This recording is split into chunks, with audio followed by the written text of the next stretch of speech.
Welcome back to Morbid Minute. Today's video delves into the facts behind the top 5 most prolific killer kids. Childhood is often seen as a time of innocence, joy, and discovery. But in stark contrast, some children have committed acts of unimaginable violence. Today, we delve into the chilling stories of the top 5 worst killer kids in history. Our journey begins in the 1960s with Mary Bell, a young girl from Newcastle, England. At just 11 years old, she murdered 2 boys, Martin Brown and Brian Howe, in a series of brutal attacks. Mary's actions were shocking, characterized by a disturbing lack of remorse. After killing, she even returned to the crime scenes, showcasing a disturbing fascination with her own deeds. Bell committed her first killing when she was 10 years old. In both instances, Bell informed her victim that he had a sore throat, which she would massage before proceeding to strangle him.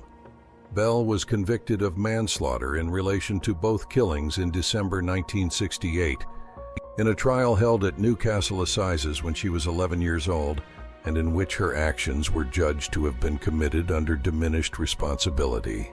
She is Britain's youngest female killer and was diagnosed with a psychopathic personality disorder prior to her trial. Her alleged accomplice in at least one of the killings, 13-year-old Norma Joyce Bell, no relation, was acquitted of all charges. Bell was released from custody in 1980 at the age of 23. A lifelong court order granted her anonymity, which has since been extended to protect the identity of her daughter and granddaughter. She has since lived under a series of pseudonyms. Mary's case challenged the notion of childhood innocence, raising questions about nature versus nurture and the psychological factors that can lead to such violence. Next, we move to the United States and the tragic case of Eric Smith. In 1994, at just 13 years old, Eric lured a 4-year-old boy named Derek Roby into the woods and brutally killed him. Eric's crime was particularly gruesome, involving not only the murder but also the assault of his young victim. His motives remain unclear, but the horror of his actions left a community shattered. Smith was convicted of second-degree murder in 1994 and sentenced to the maximum term then available for juvenile murderers, 9 years to life in prison. Smith was granted parole in October 2021 after 27 years in prison. He was officially released in February 2022. On August 8, 1993, Smith confessed to his mother that he killed the young boy, and then the Smith family informed law enforcement later that night. The murder case made national headlines in the United States, largely because of the ages of the killer and his victim. Eric's case illustrates how complex childhood trauma and emotional disturbances can lead to horrific outcomes, challenging our understanding of mental health in young people. In Florida, we find the story of Joshua Phillips, who, at the age of 14 in 1998, committed one of the most infamous murders of a child in American history, after luring his 8-year-old neighbor, Maddie Clifton, into his home. Joshua killed her in a fit of rage and hid her body in his bedroom. This case sent shockwaves across the nation. Phillips killed Madeline Ray Clifton on November 3, 1998, his 8-year-old friend and neighbor. The following year, he was sentenced to life imprisonment without the possibility of parole. Phillips stated that he killed Clifton to stop her from crying after she was accidentally struck with a baseball while they were playing, and that he feared punishment from his abusive father. Although elements of Phillips' story are disputed, officials who were involved in his prosecution have subsequently expressed contrition over the severity of his sentence. In 2017, Phillips was resentenced to life in prison on appeal, but he has been eligible for resentencing as of 2023. The cold nature of his crime and his subsequent attempts to cover it up were chilling, revealing a level of manipulation and premeditation that is rare in cases involving children.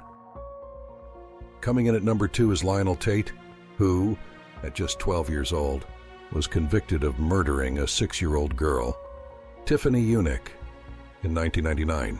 Lionel claimed he was only playfighting with Tiffany, but the results were tragic.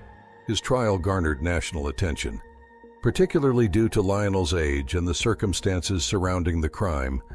leading to a highly publicized legal battle. Florida statutes required the jury to convict Tate of first-degree murder, even if the jury did not believe that he intended to kill or injure anyone. All that was required was that Tate knowingly abused another child who died as a result, as any intentional act that could reasonably be expected to result in physical injury to a child is child abuse per Florida statutes. The rule for such convictions is known as the felony murder rule.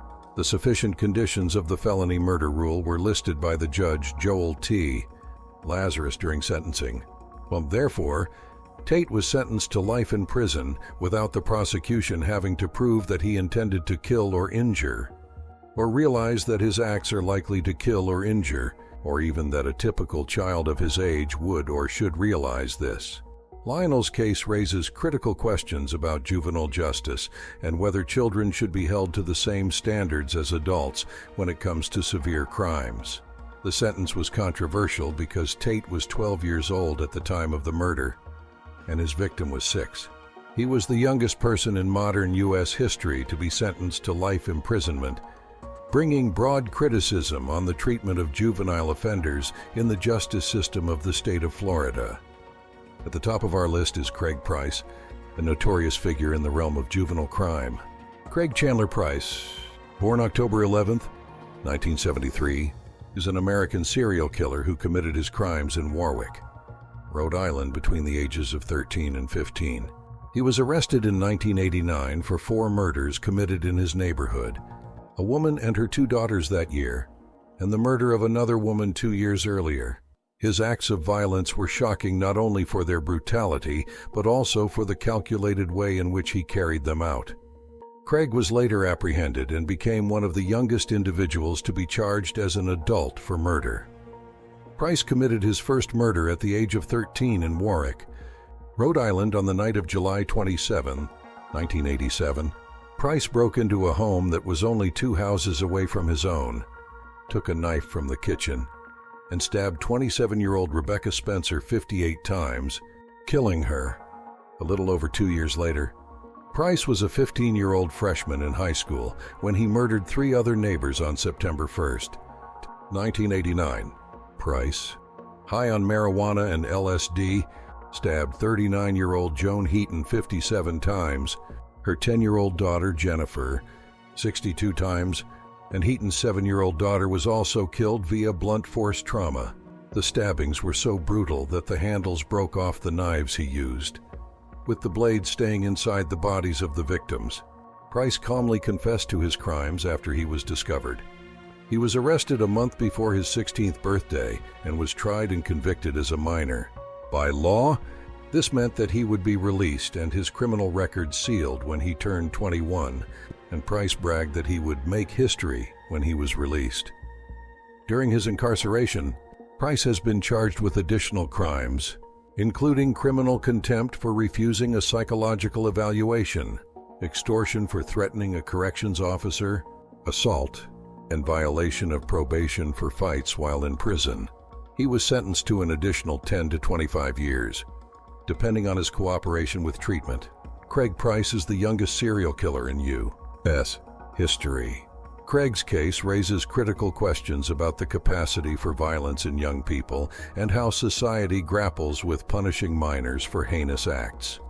The case also spurred significant discussions about the juvenile justice system and the challenges of rehabilitating young offenders. While these facts are deeply troubling, they underscore the importance of early intervention and community support in addressing the root causes of youth violence. Thank you for joining us on this unsettling journey into the lives of some of the most notorious young offenders in history. These stories remind us that beneath the surface of childhood, darkness can sometimes lurk. At Morbid Minute, we aim to explore the complexities of true crime and the human psyche. If you found this video insightful, please like, subscribe, and share your thoughts in the comments below. And remember, the truth can often be more terrifying than fiction.